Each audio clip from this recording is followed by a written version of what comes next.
Doktrin Maria sebagai pengantara rahmat keselamatan. Di dalam Gereja Katolik, Maria diimani sebagai pengantara rahmat keselamatan, saluran kasih karunia Allah yang menghadirkan Yesus Kristus di dunia sebagai sumber segala rahmat. Sehingga Maria dianggap sebagai pengantara untuk meneruskan doa kebutuhan manusia kepada Yesus, putranya. Menurutnya, gereja tidak menganggap Maria menggantikan peran Kristus, melainkan hanya membantu umat manusia menerima keselamatan darinya. Konsep Maria sebagai mediatrix atau perantara rahmat dalam doa Rosario berakar pada teologi abad pertengahan namun menguat secara liturgis sejak pertempuran Lepanto tahun 1571, di mana Paus Pius V memerintahkan Rosario sebagai permohonan perantaraan Maria. Maria dipandang sebagai perantara karena ia melahirkan Yesus, sang sumber rahmat. Selain sebagai pengantara rahmat keselamatan, Gereja Katolik pun menjadikan Maria sebagai Bunda Allah, Ratu Surga, Penebus serta Koredemptris, dan sebagainya. Gereja Katolik seakan-akan memiliki kewenangan memberikan gelar kedudukan kepada seorang manusia di dalam sorga. Paham di atas sebenarnya lahir berdasarkan cara pandang atau tafsiran manusia saja, lalu mereka mencari-cari ayat untuk pembenaran tentang itu, sehingga pemberian kedudukan Gereja Katolik kepada Maria seakan-akan berasal dari Tuhan sendiri. Di dalam paham Gereja Katolik, Maria menjadi salah satu objek yang paling dimuliakan selain Tuhan Yesus. Ada beberapa kedudukan yang sangat terhormat yang diberikan oleh Gereja Katolik kepada Bunda Maria, seakan-akan sorga berada di bawah kewenangan Gereja Katolik. Hal memuliakan manusia, memberikan gelar kehormatan, dan menghakimi manusia adalah hak prerogatifnya Tuhan, bukan manusia. Sebab Tuhanlah yang memuliakan manusia, yang memberi kedudukan di sorga, atau memberikan mahkota kehidupan kepada siapa saja yang layak menerima itu. Yesus sendiri di saat sebagai manusia tidak mengatakan bahwa ia memuliakan dirinya sendiri, tetapi oleh Bapa yaitu Allah. Yohanes 8 ayat 54.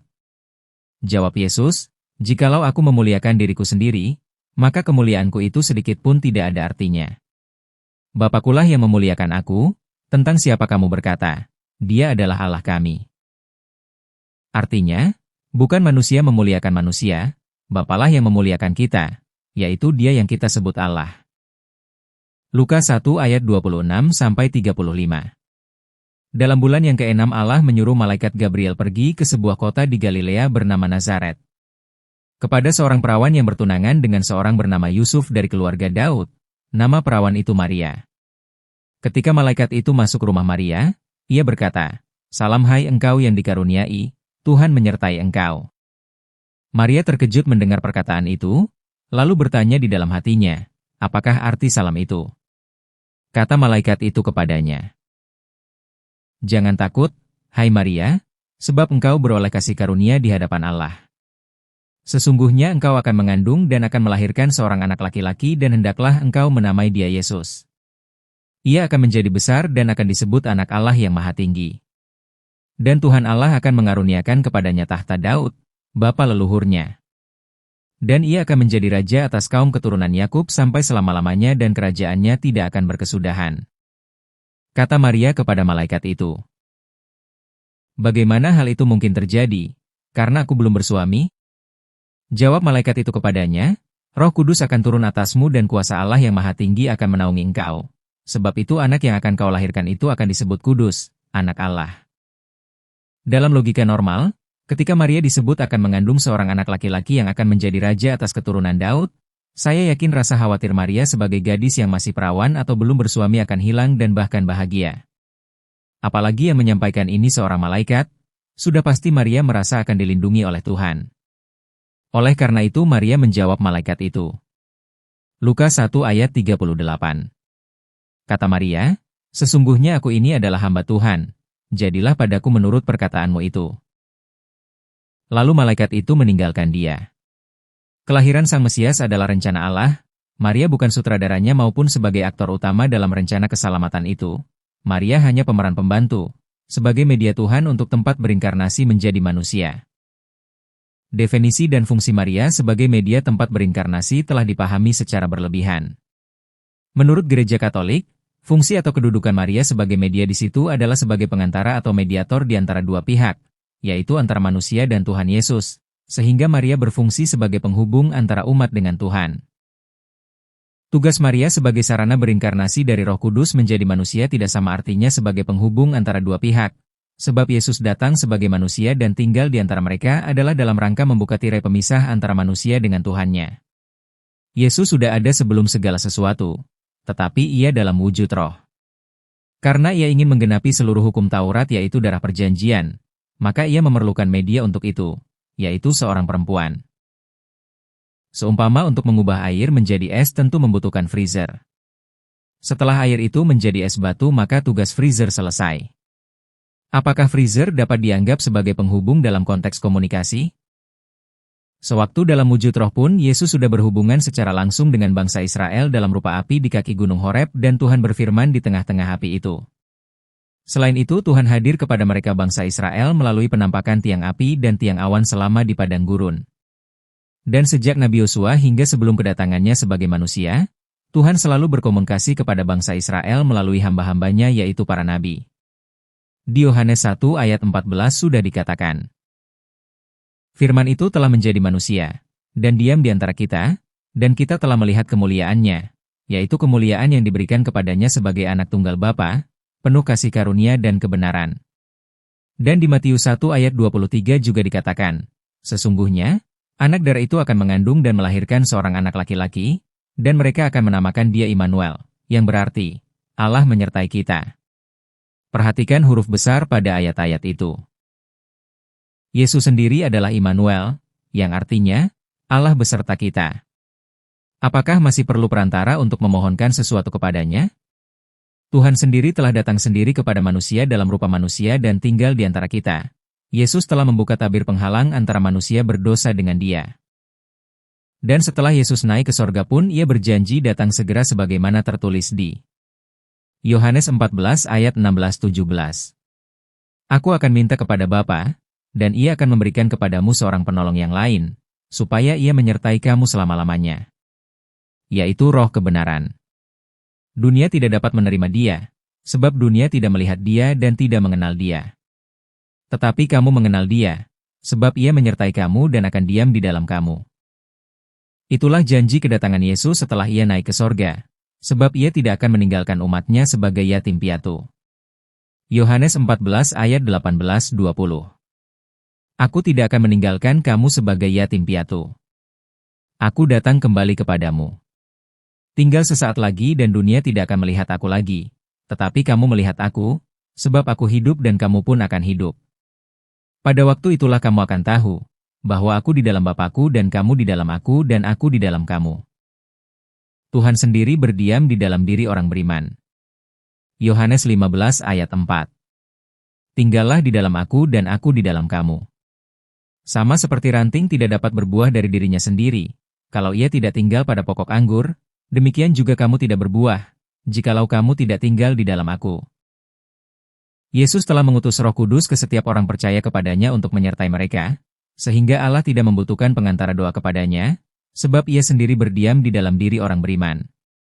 Dengan menjadikan Bunda Maria sebagai mediatrix atau pengantara doa kita kepada Yesus, berarti Gereja Katolik membangun tirai pemisah atau membuat jarak antara umatnya dengan Tuhan. Dan Gereja Katolik telah menggantikan peran Roh Kudus di dalam diri setiap orang beriman dengan kehadiran Bunda Maria sebagai pengantara antara umat dengan Tuhan mereka. Gereja Katolik telah membuat ajaran baru, padahal yang menjadi objek di dalam seluruh kitab Perjanjian Lama dan Perjanjian Baru adalah hanya Yesus, tidak ada yang lain. Yang lain hanya sebagai hamba-hamba Kristus, hamba-hamba yang taat atas perintah Tuannya dan mereka akan memperoleh upah sesuai dengan peran. Kepada ke-12 Rasul, Yesus menjanjikan bahwa mereka yang telah mengikut Dia, akan duduk juga di atas 12 tahta untuk menghakimi ke-12 suku Israel. Saya tidak melihat ada janji Tuhan secara khusus kepada Bunda Maria. Maria hanyalah hamba Tuhan yang beriman. Lukas 1 ayat 46-47. Lalu kata Maria, jiwaku memuliakan Tuhan. Dan hatiku bergembira karena Allah juru selamatku. Yang mana Tuhan dan Allah di ayat itu adalah Yesus sendiri di dalam kemuliaannya. Sebagai seorang hamba tentu taat kepada tuannya. Dan seorang hamba tidak lebih besar dan tidak lebih berkuasa daripada tuannya. Yesus sendiri sebagai manusia, yang sebenarnya adalah Allah yang berinkarnasi menjadi manusia dan yang telah mengosongkan dirinya dan merendahkan dirinya sebagai hamba, Sehingga dalam posisinya sebagai hamba ia berkata bahwa ia tidak dapat berbuat apa-apa dari dirinya sendiri. Ia menghakimi sesuai dengan apa yang ia dengar, dan tidak menuruti kehendaknya sendiri, melainkan kehendak Allah yang mengutusnya. Jika demikian, apakah Bunda Maria memiliki kewenangan dalam mempengaruhi Yesus untuk mengabulkan setiap permohonan umat Katolik yang disampaikan melalui Maria? Seorang hamba tetaplah sebagai hamba, tidak akan menjadi tuan dari tuannya. Kehendak Allah berdaulat penuh dan berada di atas kehendak manusia, karena Allah adalah Sang Pencipta yang berdaulat atas segala ciptaannya. Kemuliaan dan kehendak Allah melampaui kepentingan manusia itu. Maria pun beroleh keselamatan bukan atas usahanya, tetapi karena kasih karunia dari Tuhan sendiri. Sehingga seorang Maria di dalam kerajaan Allah tetaplah sebagai seorang hamba. Pergeseran ajaran dalam iman Gereja Katolik sudah jauh menyimpang. Yesus bukan lagi objek tunggal dalam penyembahan, tetapi ada yang pribadi lain yaitu Bunda Maria yang terkadang dipahami sebagai bunda seorang anak dalam kehidupan manusia, yang mana seorang ibu memiliki kewenangan dalam menentukan keputusan seorang anak. Bunda Maria seakan-akan memiliki hak atau kewenangan di dalam sorga, seakan-akan hidup di dalam sorga, sama seperti ketika Yesus tinggal sebagai anak di dalam keluarga Yusuf dan Maria, yang mana Yesus harus taat kepada ibu dan ayahnya. Ini adalah pandangan yang keliru yang menganggap sorga itu tidak jauh berbeda dengan hidup di dunia. Sebagai manusia yang rendah hati, Yesus tidak hanya taat atau hormat kepada Bunda Maria saja, tetapi juga kepada semua orang yang sejalan dengan kehendak Allah. Di Injil Matius ada tertulis. Matius 12 ayat 46-50. Ketika Yesus masih berbicara dengan orang banyak itu, ibunya dan saudara-saudaranya berdiri di luar dan berusaha menemui dia.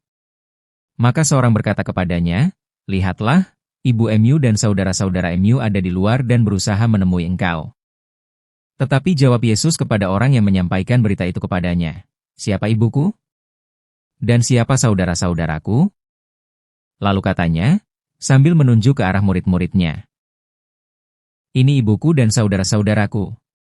Sebab siapapun yang melakukan kehendak Bapakku di sorga, dialah saudaraku laki-laki, dialah saudaraku perempuan, dialah ibuku."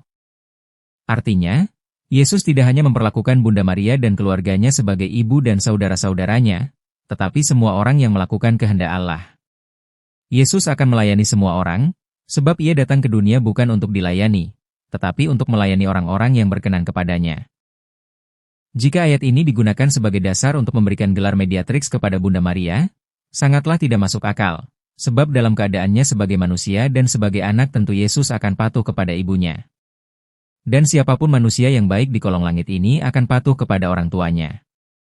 Jangankan kepada ibunya, saya yakin Yesus pun patuh dan hormat kepada semua orang yang lebih tua darinya dan orang-orang yang berperilaku yang sesuai dengan kehendak Allah.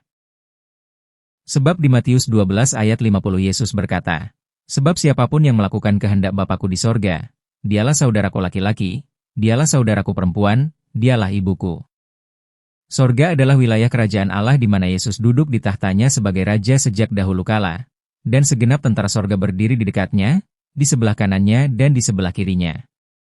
Sebagai Mesias ia menjadi Raja atas keturunan Yakub sampai selama-lamanya, baik di sorga maupun di bumi. Manusia yang masuk ke dalam kerajaannya adalah karena kasih karunia Tuhan itu sendiri, bukan hasil usaha mereka. Sehingga manusia tidak memiliki hak untuk mengintervensi keputusan atau otoritas Tuhan di sorga.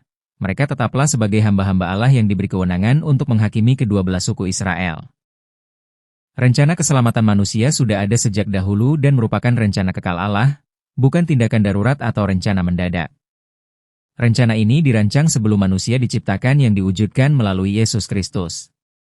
Keselamatan manusia dari dosa berpusat pada Yesus Kristus, yang menjadi satu-satunya jalan keselamatan, bukan hasil usaha manusia.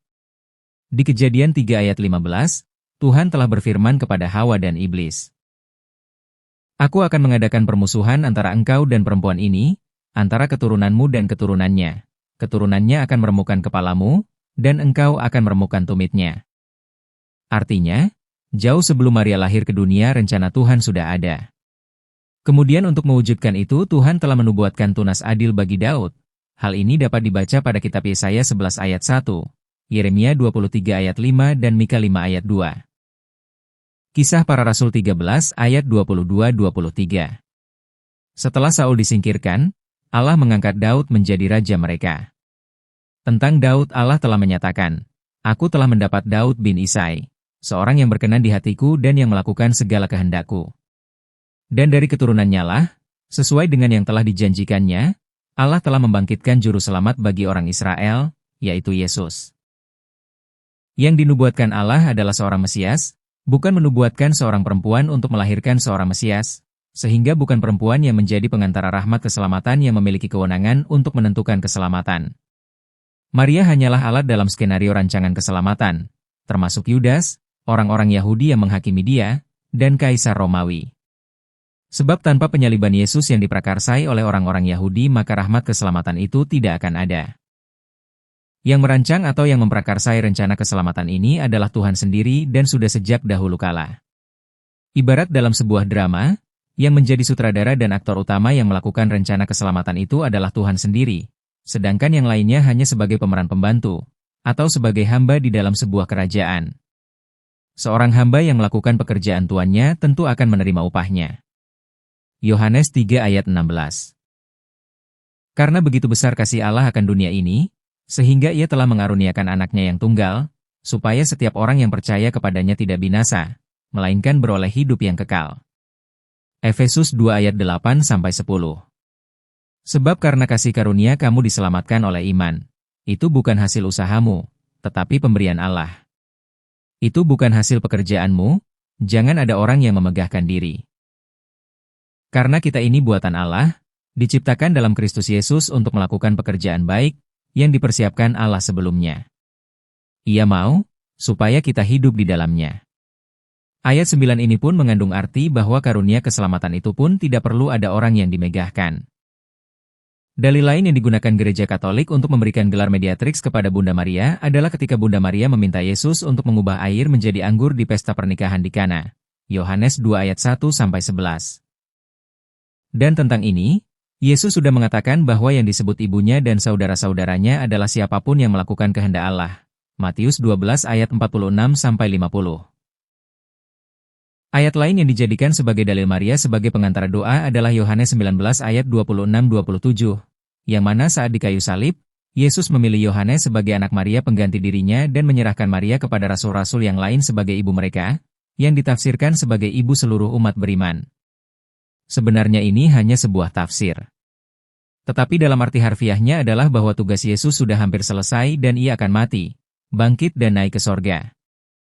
Ketika Yesus bangkit dari kubur, Yesus tidak diberitakan kembali ke rumah Maria di Nazaret atau ke tempat murid-murid Yesus berkumpul, tetapi Yesus pergi ke Galilea. Yesus pertama kali menampakkan diri bukan kepada Maria ibunya, tetapi kepada Maria Magdalena. Yesus meminta Maria Magdalena untuk menyampaikan kabar sukacita bahwa ia telah bangkit kepada para muridnya, bukan kepada Maria ibunya. Tidak ada berita di keempat Injil jika Yesus menampakkan diri kepada Bunda Maria setelah ia bangkit. Dari sini jelas bahwa peran Yesus sebagai anak Bunda Maria sudah selesai, sehingga penunjukan Yohanes sebagai anak Maria dan meminta para rasul menjadikan Maria sebagai ibu mereka lebih condong pada masalah untuk merawat Maria sampai akhir hidupnya. Berikut keterangan-keterangan Alkitab tentang kepada siapa saja Yesus menampakkan diri setelah kebangkitannya. Maria Magdalena, orang pertama yang ditemui Yesus di dekat kubur. Markus 16 ayat 9 dan Yohanes 20 ayat 11-18. Simon Petrus. Yesus menampakkan diri secara khusus kepada Petrus. Lukas 24 ayat 34 dan 1 Korintus 15 ayat 5. Dua murid di jalan ke Emmaus. Yesus bercakap-cakap dengan mereka. Lukas 24 ayat 13-15. Para rasul tanpa Thomas. Yesus datang ke ruang tertutup di Yerusalem. Yohanes 20 ayat 19-20. Para rasul termasuk Thomas. Penampakan seminggu kemudian untuk meyakinkan Thomas. Yohanes 20 ayat 26-29. 7 murid di Danau Tiberias. Penampakan saat murid-murid mencari ikan. Yohanes 21 ayat 1. Lebih dari 500 orang. Tercatat dalam 1 Korintus 15 ayat 6, di mana mayoritas saksi masih hidup saat Paulus menulis suratnya. Yakobus, saudara Yesus, 1 Korintus 15 ayat 7. Para rasul yaitu sebelum kenaikan di Bukit Zaitun Galilea, di saat Yesus memberikan perintah terakhir. Rasul yang dipilih Yesus sebagai pemimpin gereja mula-mula adalah Petrus, bukan Yohanes. Tetapi murid Yesus yang dijadikan sebagai anak Maria adalah Yohanes. Sehingga pemilihan Yohanes sebagai anak Bunda Maria dan Maria sebagai ibu para rasul tidak relevan dengan Bunda Maria sebagai bunda gereja. Para rasul hanya mengajarkan bahwa Kristus adalah kepala jemaat, sebab Dialah yang menyelamatkan tubuh, sehingga jemaat tunduk kepada Kristus. Efesus 5 ayat 23. Yesus telah ditentukan Allah menjadi jalan pendamaian karena iman dalam darah-Nya. Rencana keselamatan bukan karena kehendak atau keinginan Bunda Maria dan bukan karena perbuatan dan perjuangan Bunda Maria, tetapi telah ditentukan Allah sejak semula sebelum manusia itu ada. Maria hanyalah seorang perempuan biasa yang taat kepada Tuhan yang kemudian dipilih untuk penggenapan rencana tersebut. Di 1 Petrus 1 ayat 20 dikatakan, Ia telah dipilih sebelum dunia dijadikan, tetapi karena kamu baru menyatakan dirinya pada zaman akhir. Berdasarkan ayat ini, Yesus sebagai Mesias dan Penebus sudah direncanakan sejak semula sebelum dunia dijadikan, dan menegaskan bahwa rencana keselamatan Allah sudah ditetapkan kekal sejak awal, jauh sebelum manusia jatuh ke dalam dosa, yang kemudian dinyatakan dalam Kristus di zaman akhir. Dasar Alkitab yang sering digunakan umat Katolik adalah ketika Maria meminta Yesus untuk mengubah air menjadi anggur di sebuah pesta pernikahan di Kana dan Yesus menuruti perintah ibunya. Gereja Katolik tidak dapat membedakan situasi saat Yesus sebagai manusia dan ketika Yesus sudah kembali ke dalam kemuliaannya. Di waktu Yesus sebagai manusia tentu ada banyak peristiwa yang tidak dicatat dalam Injil di mana Yesus menuruti perintah Maria dan bapaknya, Yusuf. Misalnya, memasak, membelah kayu, membersihkan rumah dan sebagainya. Kewajiban anak tentu mematuhi perintah orang tua. Di luar rumah pun saya yakin ada banyak peristiwa orang lain meminta bantuan Yesus dan Yesus menuruti permintaan itu. Sehingga Yesus tidak hanya bersedia melakukan permintaan ibunya tetapi permintaan orang lain pun pasti dilakukannya. Lalu apakah kita boleh meminta kepada Yesus melalui jiwa-jiwa mereka yang pernah mengenal Yesus dan Yesus menuruti mereka? Menurut Gereja Katolik, ada 15 janji Bunda Maria kepada manusia, yaitu 1. Kepada semua orang yang penuh hormat berdoa rosario, aku menjanjikan perlindungan istimewa dan rahmat berlimpah. 2. Mereka yang berdoa rosario dengan tekun dan terus-menerus akan menerima rahmat khusus sebagai tanda kasih dariku. 3. Rosario akan menjadi perisai yang ampuh untuk melawan neraka, menghancurkan kejahatan, membebaskan kita dari dosa dan memberantas kesesatan iman. 4. Rosario akan mengembangkan kebajikan dan karya-karya yang baik, akan memberikan pengampunan berlimpah dari Allah kepada jiwa-jiwa, menggantikan cinta manusia akan harta benda duniawi menjadi cinta akan Allah, dan mengembangkan hasrat akan hal-hal yang bersifat surgawi dan abadi. 5.